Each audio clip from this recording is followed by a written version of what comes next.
The wind howled across the dead planet's surface, carrying dust that had not seen rain in over 40 years. Creche 9 was a tomb of rust and broken dreams, a mining colony abandoned after solar flares had scorched the atmosphere. The buildings stood like skeletons, their windows empty and dark. Nothing lived here anymore. Nothing except her. Deep beneath the surface, in the ruins of an old processing facility, Queen Velara opened her eyes. Her compound vision adjusted to the darkness, seeing in spectrums that human eyes could never perceive. She was massive, standing over 8 feet tall, her exoskeleton a deep blue-black that seemed to absorb light. 4 arms rested at her sides, each ending in delicate manipulators that could perform surgery or tear through steel. Her lower body was supported by 6 legs designed for both speed and stability. She had been alone for 847 cycles. Sometimes she forgot what that meant in human years. Time moved differently when you were immortal, when every day stretched into an eternity of silence. Velara moved through her shelter with practiced ease. She had converted 3 levels of the facility into her sanctuary, sealing the passages against the toxic atmosphere outside. The walls were covered in patterns she had carved with her claws, mathematical equations and poetry in the flowing script of her people. It was all that remained of the Thessian language, all that remained of her entire civilization. She approached the chamber she called the memory hall. Here she had scratched images into the metal walls. Scenes from her past life, the great hive cities of Thessis Prime, where millions of her people had lived in perfect harmony. The birthing chambers where young queens learned to manage their first small collectives.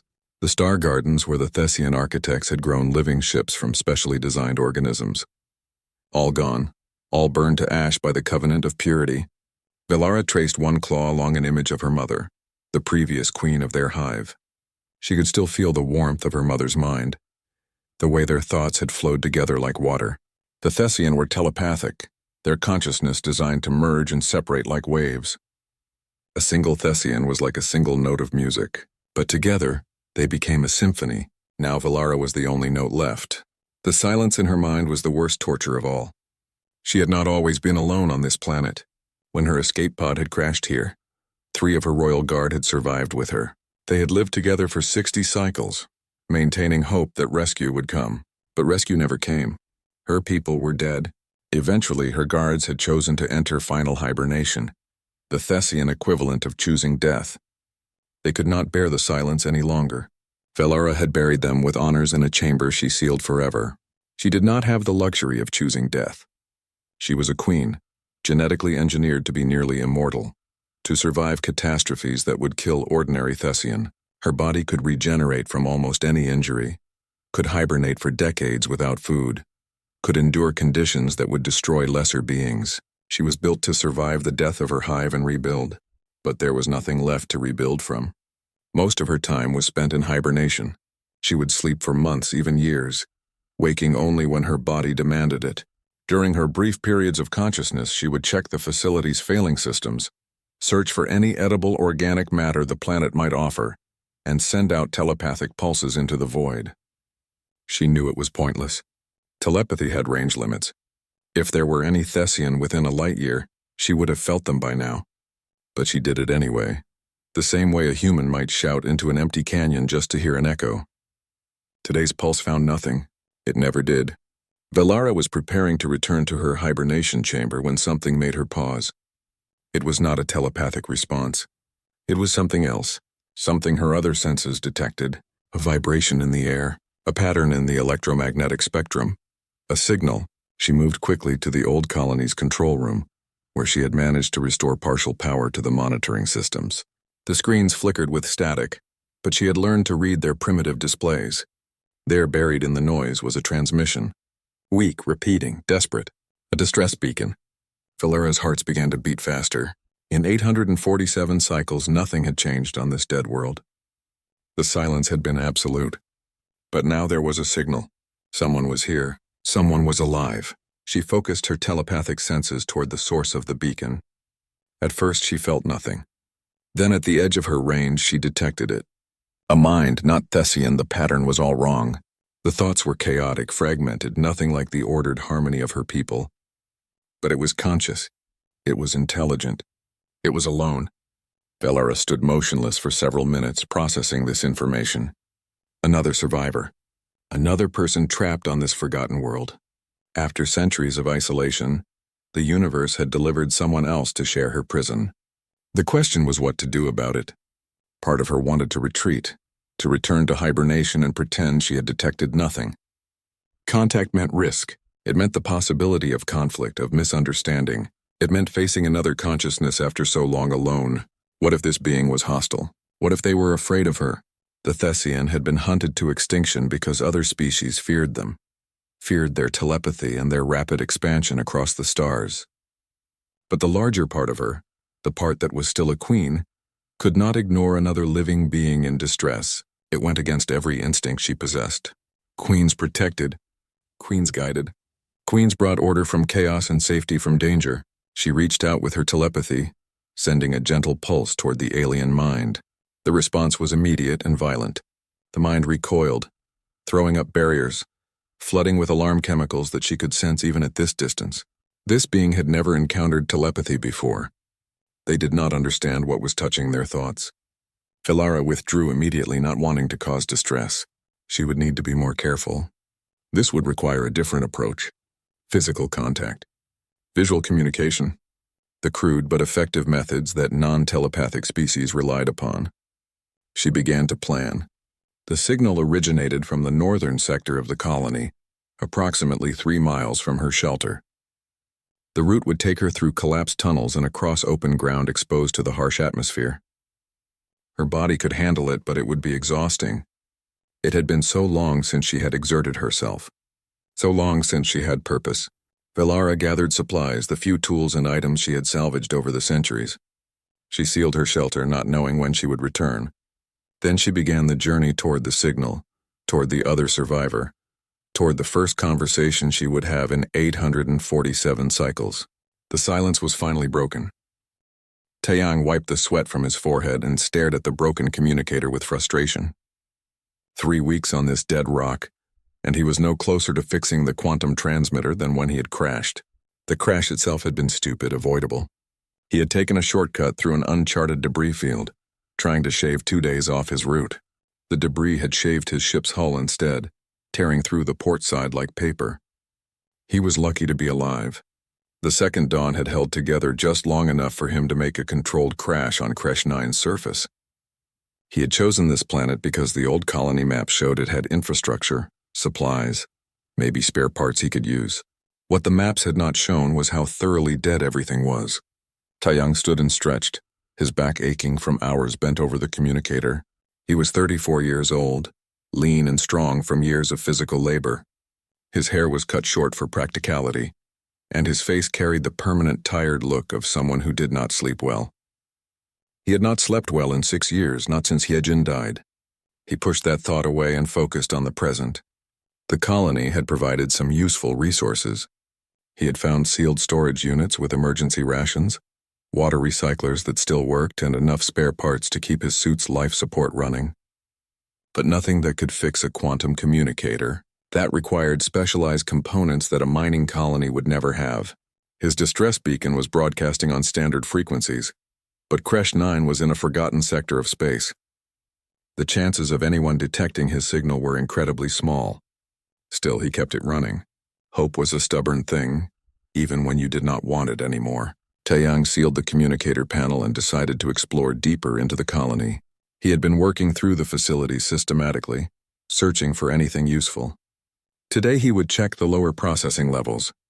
According to the old maps, there were maintenance bays down there that might have tools he needed. He activated his environment suit and stepped out of his makeshift shelter. The atmosphere outside was toxic, filled with particles from the solar flares that had killed this world. His suit filtered it, but he could still taste the metallic tang that leaked through. Everything on Kresh 9 tasted like rust and regret. The processing facility was a massive structure, half buried in the planet's crust. Taeyang descended through corridors lit only by his suit's headlamp. The beam cut through darkness that had not seen light in decades. Dust floated in the air like tiny stars. He reached the maintenance level and began searching through the bays. Most had been stripped during the evacuation, but he found a few useful items. A welding torch with half a charge, some fiber optic cable, a toolkit with various grips and fasteners. He loaded them into his pack and continued exploring. That was when he noticed the marks. At first, he thought they were just structural damage from the facility's age. But as he looked closer, he realized they were too regular, too deliberate. Someone or something had scraped these marks into the metal walls. They were deep, gouged by something sharp and strong. Taeyang's pulse quickened. He checked his suit's environmental sensors. No biological readings, no movement detected. But the marks were relatively recent. Within the last few years at least, not decades old like everything else. He followed the marks deeper into the facility, curiosity overcoming caution. They led him to a sealed doorway that had been forced open from the inside. Beyond it was a chamber that made him stop breathing. The room was covered in carvings. Every surface, floor to ceiling, had been etched with patterns and symbols. Some looked like writing, flowing curves and geometric shapes that repeated. Others were images, buildings shaped like nothing he had ever seen, creatures with multiple limbs and compound eyes, star maps using constellations he did not recognize.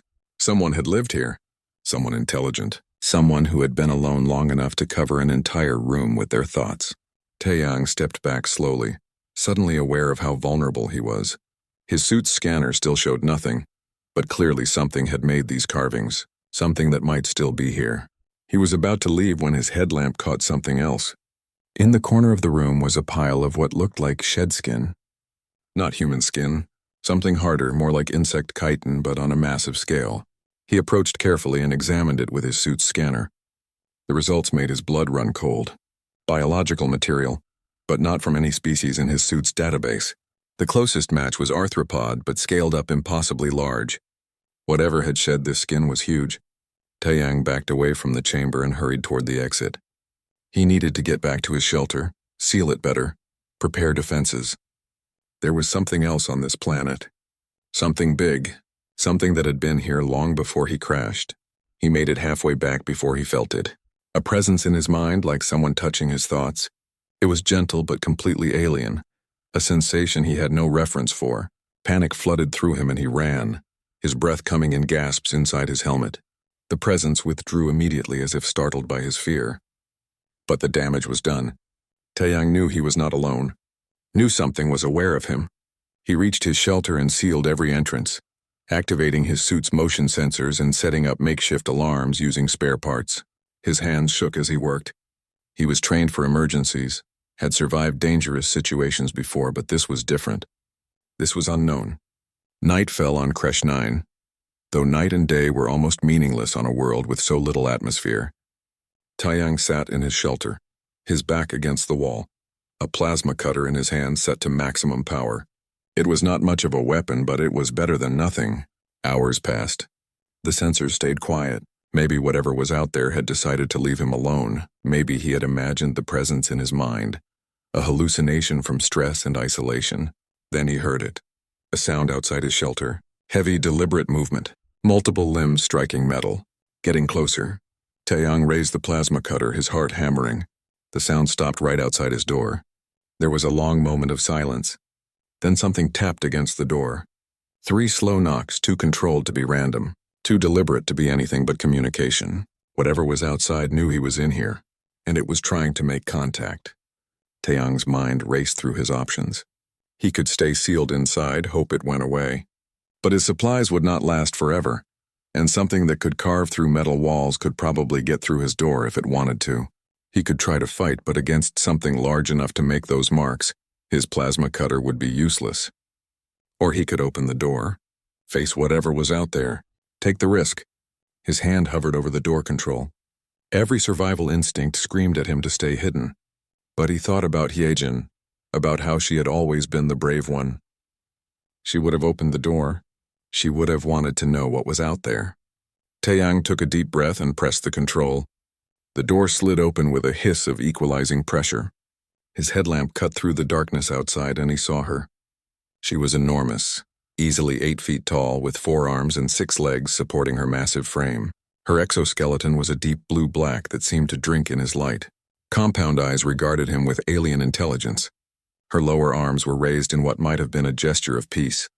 Palms open and empty. For a long moment, neither of them moved. Human and alien, survivor and survivor, staring at each other across the barrier of species and language. Then Valara slowly lowered herself closer to his level. trying to appear less threatening. She tapped one claw against the ground in a steady rhythm, patient and non-aggressive. Taeyang lowered the plasma cutter slightly, not dropping it but no longer aiming. His voice was hoarse when he finally spoke. "I don't know if you understand me, but I'm not going to hurt you unless you make me." Velara could not understand his words, but she understood his tone. Fear mixed with determination, the universal language of someone trying to survive. She sent another gentle telepathic pulse, carefully controlled just enough to convey peaceful intent. This time, Taeyang did not run. The first 3 days were the hardest. Taeyang and Velara existed in a careful dance of proximity and distance, each trying to understand what the other wanted. Communication without shared language or biology was like trying to build a bridge across an infinite gap, using only stones. Velara would approach slowly, making herself as small as her massive frame allowed. She would tap patterns on the ground, draw shapes in the dust, try to establish any kind of mutual understanding. Taeyang would watch, analyze, attempt to respond in kind, but frustration mounted on both sides. On the 4th day, Velara tried something different. She had noticed that when she sent telepathic pulses, Taeyang's mind responded with images, even if he was not aware of it. His thoughts leaked out in visual bursts when he was stressed or focused. She realized she could show him things directly if she was careful. She approached him while he was eating, sitting in the doorway of his shelter. Velara settled onto her haunches several feet away and sent a controlled telepathic projection. Not words, but images, simple ones at first. A circle, a square, a triangle. Taeyang gasped and nearly dropped his food. The shapes had appeared in his mind, clear as day, but not from his own thoughts. He looked at Velara with wide eyes. She waited, perfectly still, letting him process. Slowly, carefully, Taeyang thought about a circle. He concentrated on the shape, trying to think it as clearly as possible. Velara's antenna twitched with excitement. She had received it, faint and fuzzy but unmistakable. He could send back. They spent the next several hours practicing this new form of communication. Velara would send simple images and Taeyang would try to send them back. Gradually, they moved to more complex concepts. Water, food, shelter, day, night. The building blocks of shared understanding.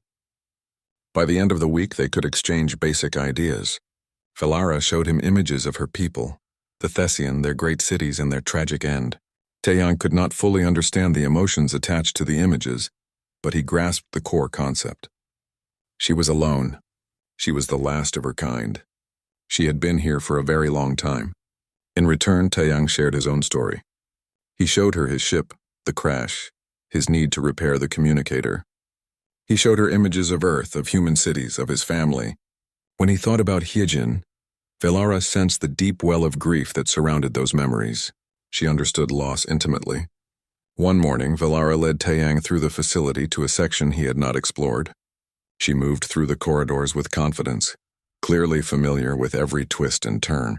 They reached a sealed door that she pried open with her immense strength, revealing a medical bay beyond. The bay was pristine, untouched by time because it had been completely sealed. Inside were medical supplies, advanced pharmaceuticals, even a functioning water purifier.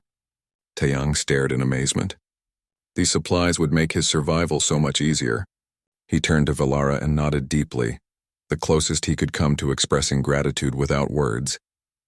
She responded by projecting an image of the facility's deeper levels, a collapsed section filled with toxic gases. Then she showed him an image of her escape pod, buried somewhere in that hazardous area. The pod contained components that might help him repair his communicator, but she was too large to navigate the narrow passages that led to it. Taeyang understood immediately, a trade. She had given him the medical bay. Now she was asking for his help to reach something she could not access alone. He studied the mental images she sent, analyzing the route, the dangers, the slim chances of success. It was risky. The gases were corrosive even to his suit. The passages were unstable, but the components in her pod might be his only real chance at getting off this planet. And beyond that, beyond pure self-interest, she had helped him. She had spent days learning to communicate with him, when she could have just taken what she needed by force. He sent back an image as clear as he could make it. Himself going into the depths, retrieving the components, bringing them back. An agreement. Velara's relief washed over him through their mental link. She had been prepared for rejection, for him to take the medical supplies and leave her with nothing. Instead, he had chosen cooperation. It was the most human thing she had experienced in 800 years, and she did not even know the word for it. They spent the next several days preparing. Velara showed Taeyang the routes through the facility, the safe paths and the dangerous ones. She shared her extensive knowledge of the colony's layout, accumulated through centuries of exploration. Taeyang worked on upgrading his environment suit, using components from the medical bay to improve its filtration and structural integrity. During this time, their communication deepened. Velara began sharing more complex concepts. She showed him what it was like to be part of a hive mind, millions of consciousnesses flowing together like a river. She showed him the beauty of collective thought, where mathematics and art were the same thing, where entire problems could be solved in seconds through parallel processing across thousands of minds. She also showed him the horror of losing it all at once, the day the Covenant of Purity attacked, when entire hive cities went silent in moments, the overwhelming loneliness that followed, like having half your soul cut away. She showed him her guards choosing final hibernation, unable to bear the silence any longer. Taeyang was quiet for a long time after those images. Then he shared something he had not shared with anyone in 6 years.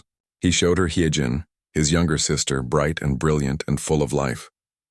He showed her the colony ship where he had worked as chief terraforming engineer. He showed her the reactor he had designed, his pride and joy. Then he showed her the moment it failed. The explosion, the fire, 43 people dead, including Hyejin. He showed Velara the investigation, how they determined it was a design flaw, his flaw.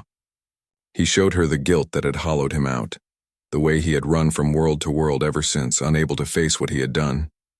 Velara understood. They were both survivors carrying the weight of the dead, both haunted by those they could not save. In their shared grief, they found something unexpected. Not happiness, but companionship. The simple relief of not being alone with their pain. On the morning they were set to attempt the retrieval, Velara projected one more image. It was of her people's greatest value, something central to Thessian philosophy. The image was complex, layered with meaning he could not fully grasp. But the core idea came through clearly. She showed him two beings, different species, working together to build something neither could build alone. The Thessian word translated roughly to harmony through difference, but it meant more than that. It meant that diversity was not weakness but strength, that the gaps between beings were not walls but bridges waiting to be built. Taeyang looked at this massive alien creature, so different from himself in every way. Different biology, different thought patterns, different history, and yet here they were, communicating, cooperating, surviving together. He thought about all the human philosophies that emphasized similarity, about finding common ground. But maybe that was backwards. Maybe the differences were what made cooperation valuable. He sent back his own image. It was simple but sincere. Two figures, one human and one Thessian, standing side by side against a hostile universe. An affirmation. A promise. Velara's antenna quivered with emotion. Then she stood and led him toward the depths, toward the collapsed passages and toxic gases, toward the components they both needed. Neither of them knew if they would succeed, but they knew they would try together. The silence had been broken. Now they would see if they could build something from the pieces. The descent into the lower levels took most of the morning. Velara led the way through passages that grew progressively darker and more unstable. Taeyang followed close behind, his suit's sensors screaming warnings about structural integrity and atmospheric composition. The air down here was poison, thick with compounds that would dissolve organic tissue in minutes. They reached the edge of the collapsed section by midday. A massive cave-in had sealed off 3 levels of the facility, creating a maze of unstable tunnels filled with toxic gases. According to Velara's mental maps, her escape pod was somewhere in the center of this chaos, buried under tons of rubble. Taeyang stood at the entrance and assessed the situation. The main passages were completely blocked, but there were smaller gaps, spaces barely wide enough for a human to squeeze through. His suit could handle the toxic atmosphere for a few hours if he was careful. The real danger was the instability. One wrong move and the whole section could collapse further.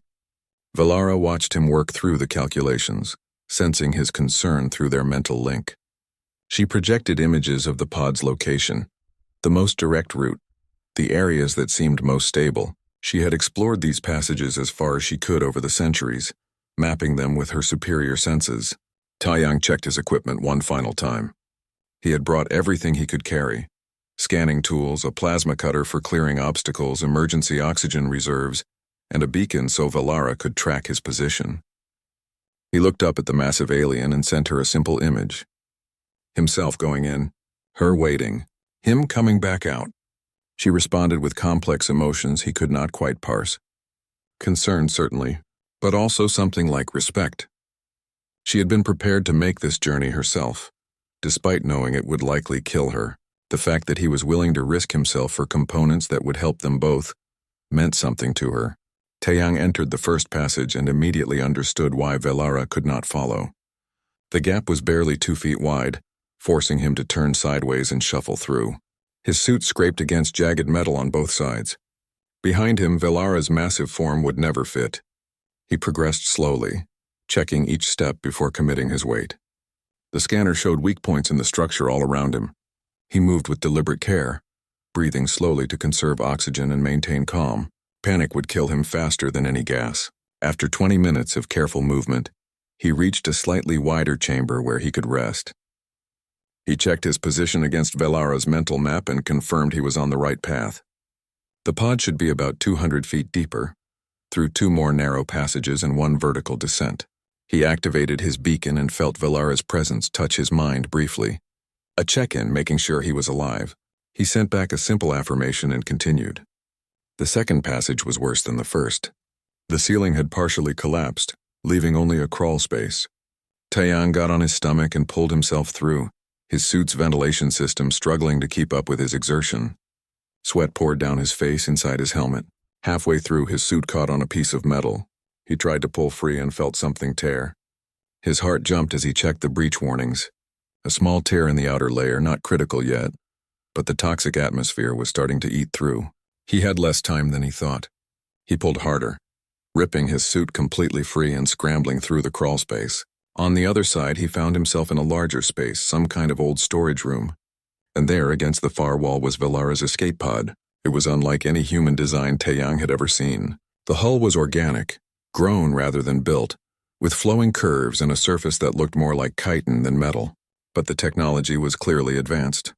Even after centuries, the pod still showed signs of power, faint lights pulsing along its surface. Taeyang approached carefully and found the access panel Velara had described. It opened at his touch, revealing the pod's interior. The inside was designed for Thessian physiology. All wrong for a human, but he could see the components she needed. A quantum navigator, incredibly advanced, still functional. He also saw something else. The back of the pod was filled with sealed containers, each one labeled with symbols he could not read.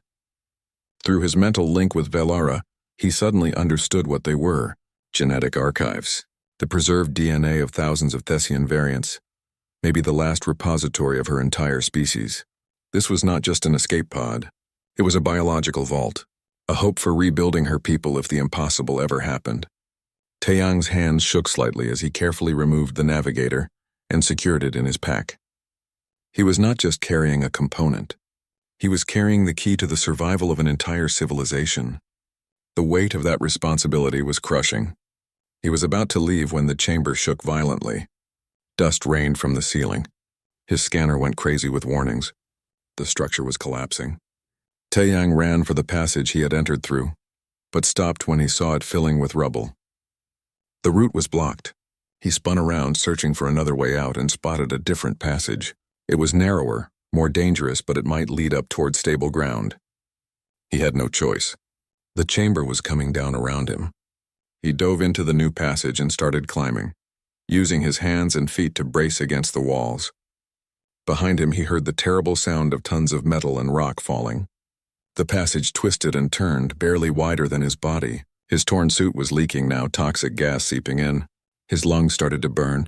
The oxygen in his blood was being displaced by poison. He had minutes at best. Through their mental link, Velara felt his distress. She was moving, trying to reach him, but she was too far away and too large to help. She could only watch through their connection as his life signs deteriorated. Taeyang's vision started to blur. His movements became sluggish. He knew he was dying. Part of him wanted to stop, to rest, to let it end. He had lived 6 years carrying Heejin's death. Maybe this was fitting. Maybe this was justice. Then he felt Velara in his mind, not just her presence but her will. She was not going to let him die. She refused. Through their link, she shared her strength, her centuries of survival, her absolute determination. She showed him images of what he was carrying, what it meant, not just for her but for the universe, two species helping each other survive, proof that extinction was not inevitable. Taeyang found strength he did not know he had. He pushed himself forward, climbing through the impossible passage, his body screaming in protest. His suit was failing completely now, but he was close. He could sense Velara nearby. He burst out of the passage into a wider corridor and saw her massive form rushing toward him. She reached him in seconds, and before he could react, she grabbed him with all four arms and ran. Her legs carried them both with incredible speed through passages he could barely see.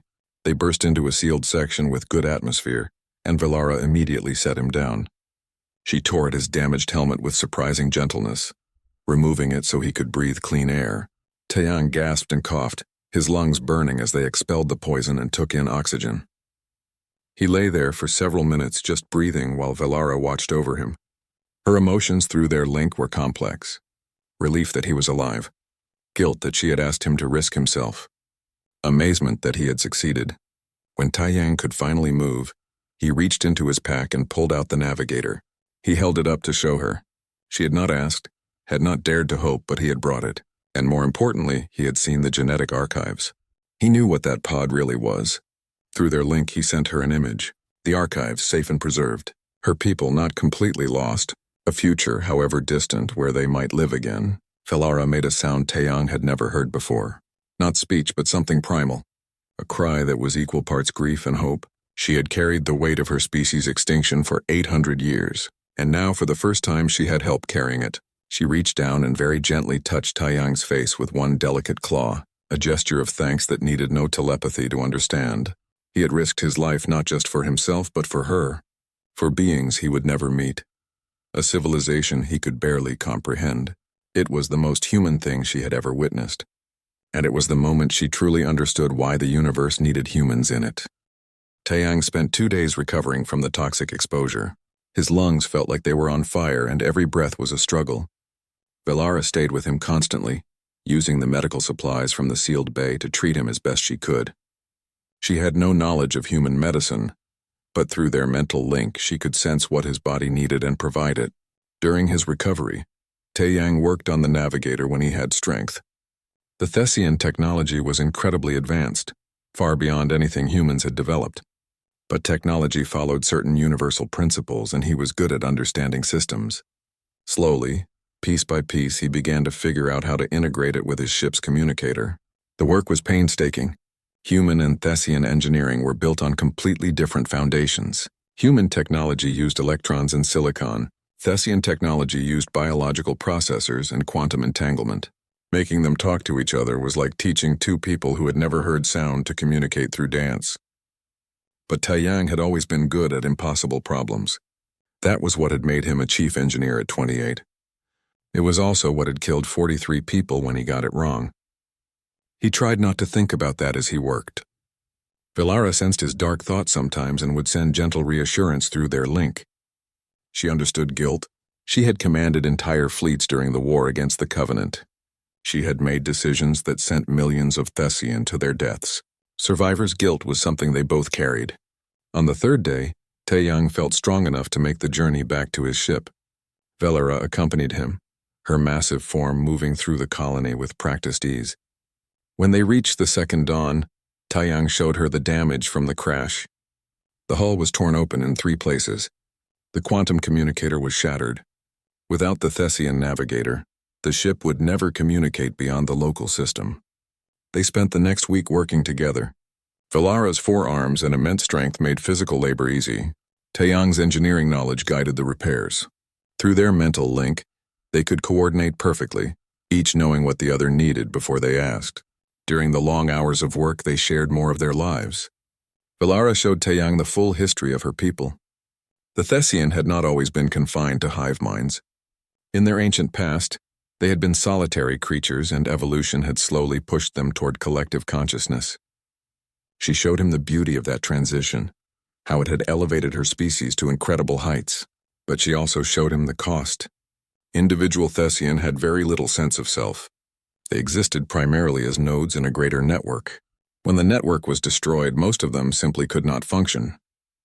They had no psychological framework for isolation. That was why her guards had chosen death. They were not cowards. They simply had no mental tools to cope with loneliness. Queens were different. Queens were engineered to maintain individual consciousness even while connecting to the collective. They had to be able to make independent decisions, to guide the hive when the network was disrupted. That was why Valara had survived when others could not. She was built to endure isolation even if it tortured her. Taeyang found this fascinating and horrifying in equal measure. He showed her human individuality, how humans were almost the opposite. Human consciousness was isolated by default, and they had to work hard to truly understand each other. Loneliness was the human condition, which was why they built societies and families and tried so desperately to connect. Valara found this equally fascinating and horrifying. To her, the idea of being permanently isolated inside your own mind was a nightmare, but she could see how it had made humans resilient. They were built to survive alone. That was why Taeyang could function on this dead world when her guards could not. 2 weeks into the repair work, they had a breakthrough. Taeyang managed to create an interface between the Thessian navigator and his communicator. The signal it produced was unlike anything human technology could generate. It operated on quantum frequencies that could punch through interference that would stop human signals completely. He activated it for the first time on a cold morning with high winds. The communicator hummed to life, displaying readings that made his heart race. The signal was strong. It was broadcasting. Any ship within 10 light-years should be able to detect it. Taeyang turned to Valara and sent her an image of success. Ships hearing the signal. Rescue coming. Her response through their link was complex. Joy for him. Fear for herself. She projected an image of what might happen when human ships arrived. They might see her as a threat. They might try to capture or kill her. The Thessian were supposed to be extinct, and many species had wanted it that way. Taeyang had not thought about that. He had been so focused on getting rescued that he had not considered what rescue would mean for Valara. He sent her reassurances, images of him protecting her, explaining to his people that she was friendly. But even as he sent them, he wondered if it would be enough. They did not have to wonder for long. The next morning, Taeyang's sensors detected something in orbit. Not a ship responding to his signal, something that had already been there, dormant, waiting, a defense satellite, a relic from the war. Valara recognized it immediately through the sensor data Taeyang shared. It was Covenant design, programmed to eliminate any Thessian biological signatures it detected. The satellite had been inactive in sleep mode to preserve power. But Taeyang's quantum signal had woken it up, and now it was scanning the planet's surface. Through their link, Valara sent him desperate urgency. They had to run. They had to hide. The satellite would find her signature and attack. These weapons were designed to crack planets if necessary to eliminate Thessian hives. They gathered what they could carry and fled deeper into the colony. Behind them, the sky lit up with orbital fire. The satellite began systematic bombardment of the northern sector, where Valara had lived for centuries. Her shelter, her memory hall, everything she had built to maintain her sanity was destroyed in seconds. Taeyang felt her grief through their link and realized something that shamed him. He had been so focused on his own survival that he had not fully understood what this planet meant to her. This was not just a prison, it was her home, the only home she had left, and his signal had destroyed it. They made it to a deep underground bunker and sealed themselves in. The bombardment continued for hours, the satellite methodically destroying anything on the surface. Valara huddled in the corner, her massive form shaking, not from fear but from the weight of loss. Even this dead world had been precious to her. Now it was being taken away. Taeyang sat beside her, small and insignificant next to her bulk. He reached out and placed his hand on her leg, the only part of her he could comfortably reach. Through their link, he sent her everything he felt. His sorrow, his guilt, his determination that she would not die here. Valara looked down at this tiny human who had somehow become the most important being in her universe. He had risked his life for her archives. He had worked beside her for weeks. He had touched her without fear, and now he was promising to save her. Even though any logical analysis said it was impossible, she sent him a complex image, a Thessian philosophical concept that translated roughly to beautiful foolishness. The idea that sometimes the most important actions were the ones that made no logical sense. That wisdom and foolishness were sometimes the same thing. Taeyang understood. She was saying his promise was crazy, but she was also saying it mattered. That his crazy promise meant everything to her. He stood up and walked to the bunker's terminal. The defense satellite was still up there, still hunting. His distress signal was still broadcasting, possibly drawing rescue ships into danger. And somewhere in the ruins of the colony was equipment they could use. Not to hide, not to run, to fight back. Taeyang began analyzing the colony's remaining systems. The mining operation had used massive laser arrays to cut through rock. If he could reach the control center, if he could restore power to those systems, if he could calculate the orbital trajectory perfectly, he might be able to shoot down the satellite. It was a series of impossible ifs, but Vilara sent him an image in return. Her, calculating trajectories. Her people had been spacefaring for thousands of years. She knew orbital mechanics better than any human computer. If he could provide the weapon, she could provide the targeting. They looked at each other across the species barrier, across the vastness of their differences. Two survivors. Two people who refused to let the universe dictate their fate. Two fools who believed beautiful foolishness could save them. They began to plan. The bombardment stopped after 6 hours. The satellite had exhausted its first ammunition cycle and entered a recharge phase. It would take approximately 4 hours before it could fire again. That gave them a narrow window to act. Taeyang and Velara emerged from the bunker into a transformed landscape. The surface colony was ruins on top of ruins now. Structures that had stood for decades reduced to molten slag. The air was even more toxic than before, filled with vaporized metals and burning composites. They moved quickly through the destruction toward the mining control center. It was located deep underground, which meant it might have survived the bombardment. The journey took 2 hours, navigating through collapsed passages and around craters that had not existed that morning. When they reached the control center, Taeyang's hopes sank. The main entrance was buried under tons of rubble, but Velara was already moving, using her massive strength to tear through the debris. Her forearms worked in perfect coordination, shifting rocks and twisted metal that would have taken Taeyang days to clear. She worked until her exoskeleton cracked and ichor leaked from her joints. Taeyang tried to make her stop, but she refused. Through their link, she sent him a simple concept. Her people were gone. Her world was ash, but she could still do this one thing. She could help him fight back. That mattered more than her pain. They broke through after an hour of brutal labor. The control center beyond was dark but intact, protected by the layers of rock and metal above it. Taeyang activated emergency power and the systems flickered to life, displays showing the status of the mining laser array. The news was not good. The array had 8 separate laser emitters, but only 3 still had power connections. 2 of those had damaged focusing systems. They had essentially one functional weapon, and it was designed to cut through rock at close range, not shoot targets in orbit. Taeyang started running calculations, trying to determine if it was even possible. The satellite was approximately 200 miles up. The laser had never been designed to fire that far. The atmosphere would disperse the beam. The targeting system was manual, designed for stationary rock faces, not moving targets. It was impossible. But Taeyang was getting used to impossible. He began modifying the laser's systems, rerouting power from the failed emitters to boost the single working one. He adjusted the focusing array, tightening the beam beyond its normal parameters. He knew this would burn out the system after a single shot, but they only needed one shot. While he worked, Velara interfaced with the targeting system. Through their mental link, she shared the orbital calculations directly with his mind. She had been tracking the satellite's movements, analyzing its trajectory patterns. She knew exactly where it would be when they fired, accounting for orbital decay, the planet's rotation, even the gravitational effects of Kresh 9's 2 small moons. The precision required was beyond human capability. But Velara had spent centuries doing nothing but think.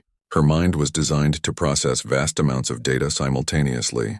She gave Taeyang targeting coordinates accurate to the centimeter. 2 hours into their work, the satellite came back online. The bombardment resumed, this time targeting the area around the control center. The building shook with each impact. Dust rained from the ceiling. They were running out of time. Taeyang pushed himself harder, his hands moving across the controls faster than thought. He was in the zone now, that place where engineers lived when everything else fell away and there was only the problem and the solution. He had been here when he designed the reactor that killed Hyejin. But this time he would get it right. The reactor, that was the final piece. The laser array needed enormous power, more than the control center's backup systems could provide. But the colony had a fusion reactor, the same one Taeyang had used to shoot down the first satellite weeks ago. It was damaged from that use, unstable, but it still had power. He told Velara what he needed to do. She understood immediately and sent back alarm. Restarting the reactor now in its damaged state was incredibly dangerous. It could explode, taking them and the entire facility with it. Even if it worked, it would only provide power for minutes before failing catastrophically. Taeyang sent back a simple image. Risk versus reward. Certain death from the satellite versus possible death from the reactor. The choice was obvious. Velara's response was wordless emotion, pride, fear, the terrible awareness that she might watch another being she cared about die. Taeyang ran to the reactor facility while Velara stayed at the controls, maintaining the targeting solution. The reactor room was a disaster. Warning lights flashed everywhere. Radiation was leaking from cracked containment. The whole thing looked like it would explode if someone sneezed nearby. He accessed the control systems and began the restart sequence. The reactor fought him every step of the way. Safety interlocks engaged. Emergency shutdowns triggered. The system was designed to prevent exactly what he was trying to do, so he disabled the safeties, all of them. Every failsafe, every backup, every system designed to protect human life. He committed every safety violation he could think of, and the reactor roared to life. Power surged through the facility. The laser array lit up, drawing massive amounts of energy. Taeyang could hear the system screaming in protest. In the control room, Velara watched the power levels spike beyond anything the equipment was rated for. Through their link, she sent him the countdown. The satellite would pass through their firing window in 90 seconds. The reactor would fail completely in approximately 120 seconds. They had 30 seconds of overlap. One chance. Taeyang sprinted back to the control room and took his position at the firing controls. Velara stood beside him, her massive form hovering over the targeting computer. Her claws moved across the interface with impossible delicacy, making micro-adjustments to account for the atmospheric conditions. 60 seconds. The satellite was charging its weapons for another strike. It had detected the power surge. It knew something was happening. 45 seconds. The reactor was screaming now. Taeyang could hear it even through the walls. Parts were failing. The containment was cracking further. They had less time than he thought. 30 seconds. Velara locked the targeting solution. Her calculations were perfect, but perfect calculations meant nothing if the laser failed or the satellite moved or any of 1,000 other things went wrong. 15 seconds. Through their link, Velara sent Taeyang a complex emotion. Not words, but meaning. She wanted him to know that whatever happened next, these weeks with him had mattered. That after 800 years of silence, he had given her something precious. Hope, friendship, purpose. Taeyang sent back everything he felt. Gratitude for her presence. Respect for her strength. The bone-deep certainty that she deserved to live. That her people deserved to be remembered, that he would fight for her until his last breath. 5 seconds. The satellite entered the firing window. Velara's claws hovered over the final confirmation key. She looked at Taeyang one last time. He nodded. She pressed the key. The mining laser fired, pumping out power that should have been impossible. The beam cut through the atmosphere, dispersing and scattering, but carrying just enough coherent energy. It reached up through 200 miles of air and struck the satellite dead center.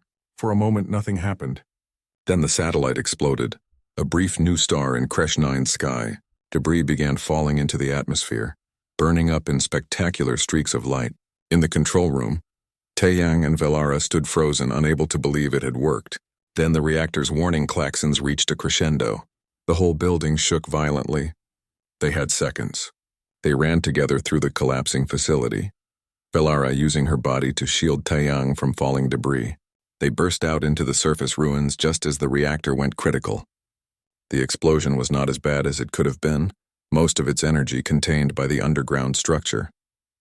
But the facility collapsed completely, sealing off the depths.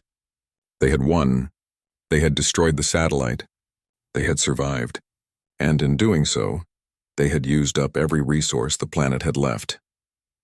There was no more power, no more supplies, no more options. Taeyang's communicator still broadcasted its signal. Now they could only wait to see if rescue would come before they ran out of time. They had bought themselves a future. Whether they would live to see it was another question entirely.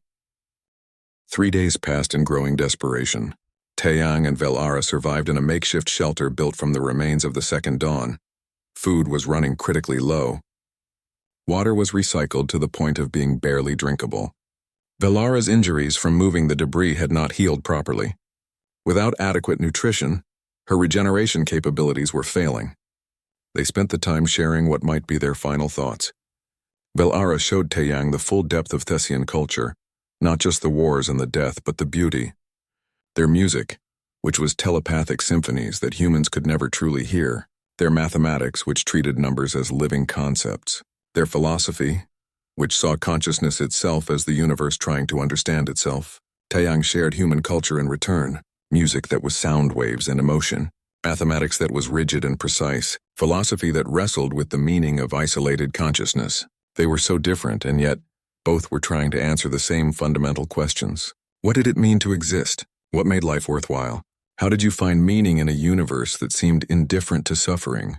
On the morning of the 4th day, Velara's sensors detected a ship entering orbit.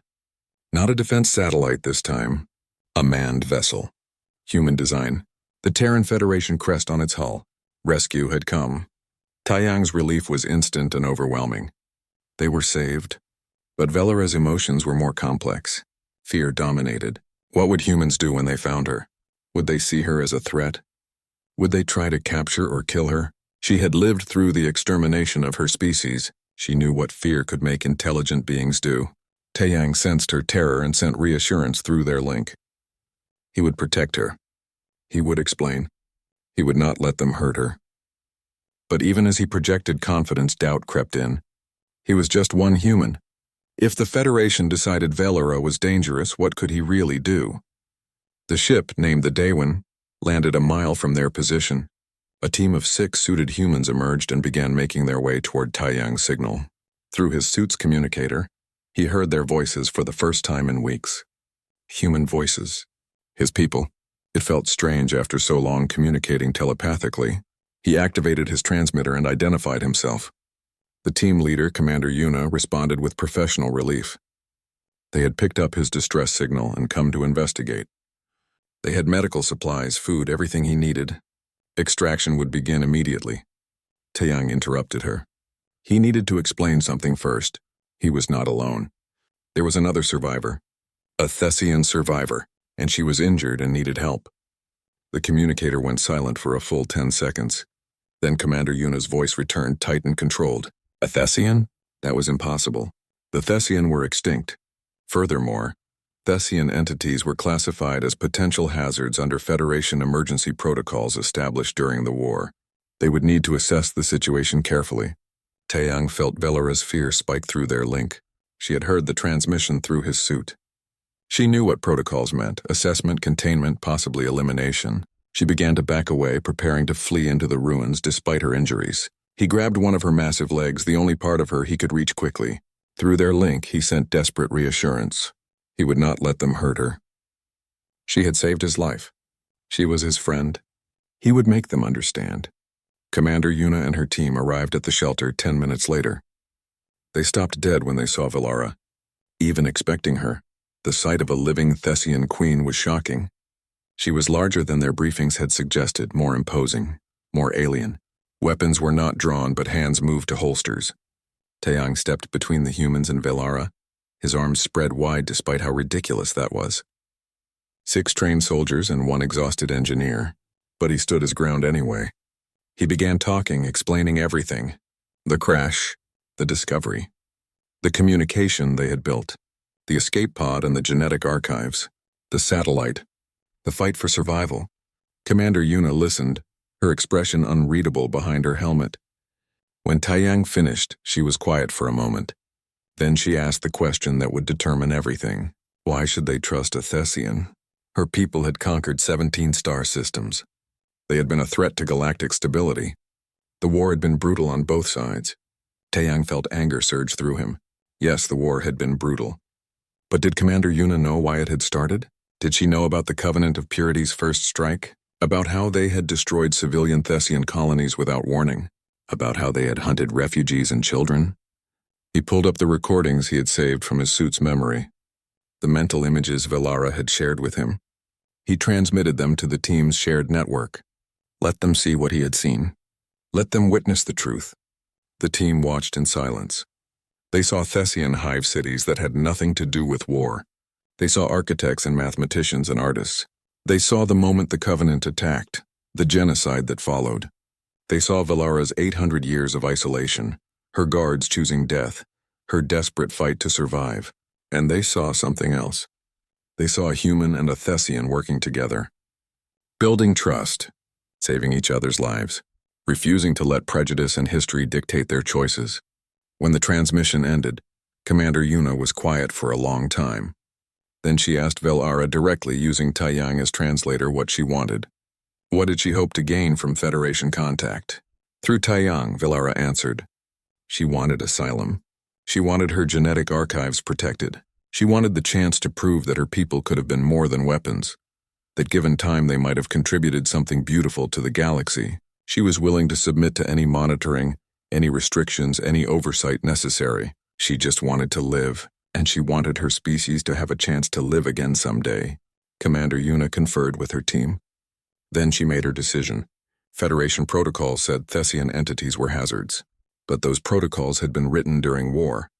The war was over, and this Thessian had done nothing aggressive. In fact, she had helped a Federation citizen survive. That counted for something, but Commander Yuna could not make this decision alone. This was too big. She contacted her ship and requested immediate connection to Federation command. What happened next would be decided by people far above her rank. The next hours were tense. Taeyang, Velara, and the rescue team waited together in uncomfortable silence. The team kept their distance but did not threaten. Velara remained still, her massive form radiating exhaustion and fear. Finally, the response came. Federation command had reviewed the evidence. They had consulted with xenobiologists, historians, and ethicists. Their decision was cautious but clear.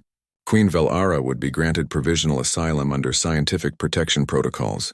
She would be transported to a research facility on Earth's moon. The genetic archives would be declared protected cultural heritage. Her status would be reviewed in 6 months. It was not unconditional freedom, but it was life. It was hope. Velara's relief poured through the mental link so strongly that Taeyang almost collapsed. 800 years. 800 years of isolation, and she had finally been given a chance. The journey to the moon took 3 weeks.